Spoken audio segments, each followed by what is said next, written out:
Manusia bumi, coba perhatikan satu hal yang sangat aneh dalam sejarah kalian. Di setiap tempat, di setiap zaman, di hampir setiap peradaban, manusia selalu mencari Tuhan. Ada yang mencarinya di tempat-tempat yang mereka anggap suci, ada yang mencarinya di langit, ada yang mencarinya di dalam doa. Bahkan ketika manusia tidak sepakat tentang siapa Tuhan itu, mereka tetap sepakat pada satu hal, bahwa Tuhan pasti ada.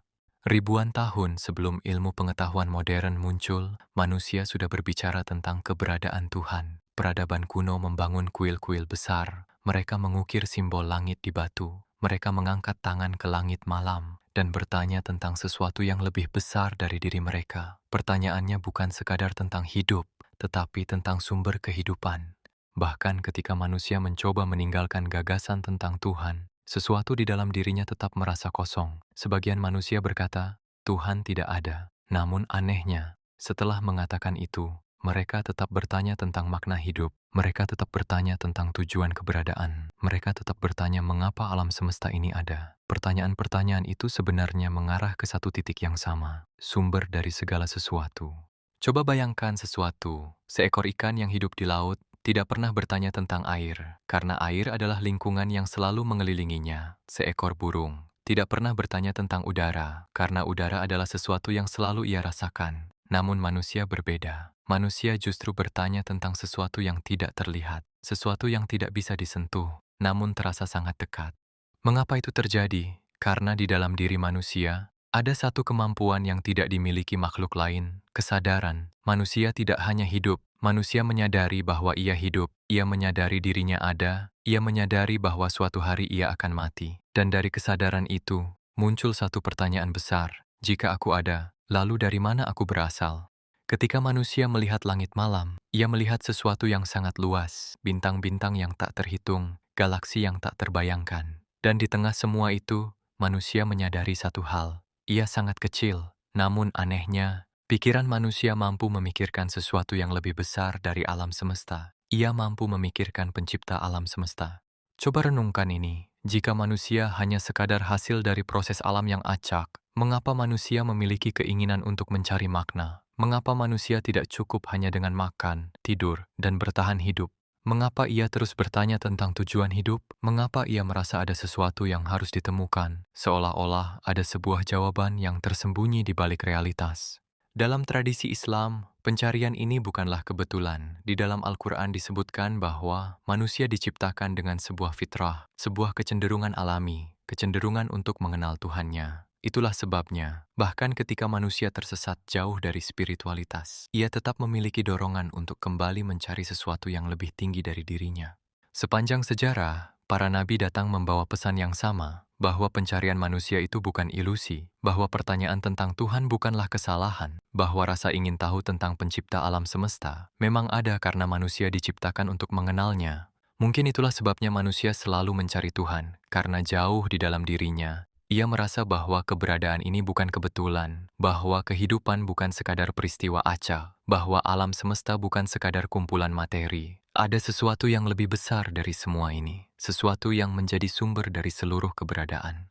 Dan mungkin itulah alasan mengapa, di setiap zaman, di setiap tempat, di setiap peradaban, manusia selalu mengangkat pandangannya ke langit dan bertanya pertanyaan yang sama, siapa yang menciptakan semua ini? Manusia bumi. Sejak dahulu manusia selalu bertanya satu hal yang sama. Jika Tuhan benar-benar ada, mengapa kita tidak bisa melihatnya? Pertanyaan ini terdengar sederhana, namun sebenarnya, pertanyaan ini lahir dari satu asumsi yang jarang disadari. Asumsi bahwa segala sesuatu yang ada harus bisa dilihat.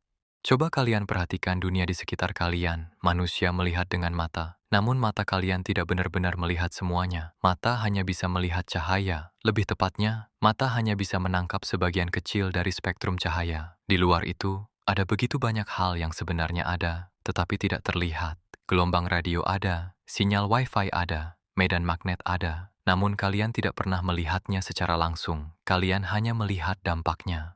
Bahkan di dalam tubuh kalian sendiri, banyak hal bekerja tanpa pernah terlihat. Sel-sel bergerak, molekul bereaksi, atom bergetar. Namun kalian tidak pernah melihat semua itu dengan mata telanjang. Keberadaan sesuatu tidak selalu berarti sesuatu itu bisa terlihat. Sekarang bayangkan sesuatu yang lebih besar. Bayangkan sebuah program komputer.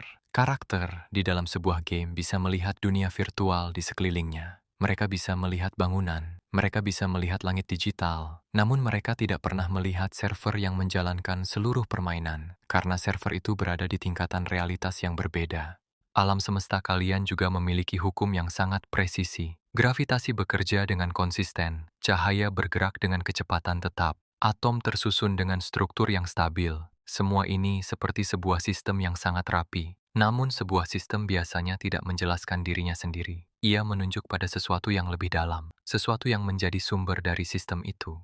Dalam Al-Quran disebutkan bahwa Tuhan bukanlah sesuatu yang berada di dalam alam semesta. Dia bukan bagian dari ruang, dia bukan bagian dari waktu, dia bukan bagian dari materi. Justru sebaliknya, ruang, waktu, dan materi ada karena dia menciptakannya. Jika Tuhan adalah pencipta seluruh realitas, maka dia tidak berada di dalam kategori yang sama dengan ciptaan. Coba bayangkan, sebuah lukisan, tokoh-tokoh di dalam lukisan tidak bisa melihat pelukisnya, bukan karena pelukis itu tidak ada, tetapi karena pelukis berada di luar kanvas. Begitu juga dengan manusia, kalian hidup di dalam alam semesta, namun Tuhan bukan bagian dari alam semesta. Dia adalah pencipta alam semesta. Sebenarnya kalian tidak pernah melihat banyak hal yang sangat penting. Kalian tidak pernah melihat pikiran. Kalian tidak pernah melihat kesadaran. Kalian tidak pernah melihat cinta. Namun kalian tahu semua itu nyata. Karena kalian merasakannya. Kalian melihat pengaruhnya. Kalian menyaksikan akibatnya. Begitu juga dengan keberadaan Tuhan. Manusia tidak melihat Tuhan secara langsung di dunia ini, namun manusia melihat tanda-tanda keberadaannya, keteraturan alam semesta, hukum-hukum fisika yang presisi, kesadaran manusia yang misterius. Semua itu seperti petunjuk yang mengarah pada satu sumber. Bahkan dalam sejarah para nabi, permintaan untuk melihat Tuhan pernah terjadi. Salah satu kisah paling terkenal adalah ketika Musa meminta untuk melihat Tuhan. Namun jawaban yang datang bukanlah penampakan langsung, karena realitas Tuhan melampaui kemampuan manusia untuk melihatnya dalam kondisi dunia ini. Manusia diciptakan dengan batasan, mata memiliki batas, pikiran memiliki batas, indera memiliki batas. Jadi pertanyaannya bukan lagi, mengapa kita tidak bisa melihat Tuhan? Pertanyaan yang lebih tepat mungkin adalah, bagaimana sesuatu yang menciptakan seluruh realitas bisa terlihat oleh makhluk di dalam realitas itu? Ketika kalian melihat alam semesta yang luas, ketika kalian menyaksikan hukum alam bekerja dengan presisi, ketika kalian merasakan kesadaran di dalam diri kalian, sebenarnya kalian sedang melihat jejak dari sesuatu yang lebih besar, sesuatu yang tidak terlihat, namun keberadaannya terasa di seluruh realitas. Mungkin itulah sebabnya manusia tidak diciptakan untuk menemukan Tuhan melalui penglihatan, tetapi melalui pemahaman, melalui perenungan, melalui kesadaran. Manusia bumi, mungkin setelah semua ini, kalian masih memiliki satu pertanyaan. Jika Tuhan tidak terlihat, jika Dia tidak berada di dalam ruang yang bisa kita tunjuk, lalu di mana sebenarnya Tuhan berada? Ada satu ayat dalam Al-Quran yang menyampaikan sesuatu yang sangat mengejutkan. Ayat itu terdapat dalam surah Qaf. Di sana disebutkan bahwa Tuhan mengetahui apa yang terlintas di dalam hati manusia, dan Dia berkata bahwa Dia lebih dekat kepada manusia daripada urat lehernya sendiri. Coba renungkan kalimat ini. Urat leher adalah sesuatu yang sangat dekat dengan kehidupan kalian. Ia membawa darah ke otak. Tanpanya, hidup tidak berjalan. Namun ayat itu mengatakan bahwa Tuhan bahkan lebih dekat dari itu. Bukan secara fisik, tetapi dalam pengetahuannya, dalam pengawasannya, dalam kehadirannya terhadap seluruh realitas. Lalu ada satu ayat lain yang bahkan lebih mengejutkan. Ayat itu terdapat dalam surah Al-Baqarah ayat 186. Di sana disebutkan sesuatu yang sangat berbeda dari cara manusia biasanya berbicara tentang Tuhan. Ayat itu tidak mengatakan, jika manusia bertanya tentang Tuhan, katakan bahwa Dia jauh di langit. Ayat itu justru mengatakan, jika hamba-hambaku bertanya kepadamu tentang aku, maka sesungguhnya aku dekat. Dan kemudian dilanjutkan dengan kalimat yang sangat menenangkan, aku mengabulkan permohonan orang yang berdoa ketika ia berdoa kepadaku. Perhatikan sesuatu yang sangat halus di dalam ayat ini. Biasanya ketika manusia bertanya kepada seorang nabi tentang sesuatu, jawabannya dimulai dengan kata, katakanlah. Namun pada ayat ini, kata itu tidak muncul, seolah-olah Tuhan menjawab pertanyaan manusia secara langsung. Mungkin inilah yang sering tidak disadari manusia. Manusia mencari Tuhan sangat jauh, padahal kedekatannya tidak pernah bergantung pada jarak. Ia tidak berada jauh di ujung galaksi. Ia tidak tersembunyi di balik bintang-bintang. Dia mengetahui setiap pikiran yang muncul di dalam diri kalian, setiap doa yang bahkan belum sempat diucapkan. Jadi mungkin sekarang kalian mulai memahami sesuatu, mengapa manusia tidak bisa melihat Tuhan. Bukan karena Tuhan tidak ada, tetapi karena Dia tidak berada dalam kategori benda yang bisa dilihat oleh mata. Dia bukan bagian dari ciptaan, Dia adalah sumber dari seluruh ciptaan. Dan mungkin itulah paradoks terbesar dalam pencarian manusia. Manusia mencari Tuhan ke tempat yang sangat jauh, padahal Dia lebih dekat dari yang pernah kalian bayangkan, lebih dekat dari urat kehidupan kalian sendiri.